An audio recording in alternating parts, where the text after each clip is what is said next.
রাজনৈতিক দলগুলোকে সরকার দায়িত্ব দিলেন 1 সপ্তাহের মধ্যে সমস্যা সমাধান করে তাদেরকে জানাতে। 4 দিন হয়ে গেল, কোনো উদ্যোগই তো এখন পর্যন্ত আমি তো সেটাই বলছি। এখন তারপর সরকার সিদ্ধান্ত দিবে। এখন সরকার যখন সিদ্ধান্ত দিবে, কি সিদ্ধান্ত দিবে আমি জানি না, আমি না, কেউই জানি না। তবে আমার কাছে মনে হয় সরকার কিছু একটা চিন্তা ভাবনা করে রেখেছেন, কোনো সন্দেহ নাই।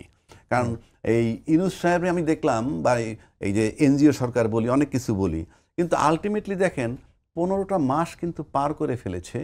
111-এর সরকার যেটা ছিল তখন আমরা দেখছি মাটি কিন্তু থরথর করে কাঁপছে, কিন্তু এই সরকারের সময় কাঁপেনি মানে নন কোঅপারেশন, বুঝাই যায়। এগুলি গল্প করলে তো হবে না, আমরা রাস্তায় হাঁটি, সমাজে চলি, কিন্তু সে কিন্তু সার্ভাইভ করতেছে ভেরি স্মুথলি, মনে হয় তার মগজ দিয়ে। সবাই বলবে আমি সরকারের পক্ষে বলছি না, মানে আমরা করলাম কি 7টা মাস।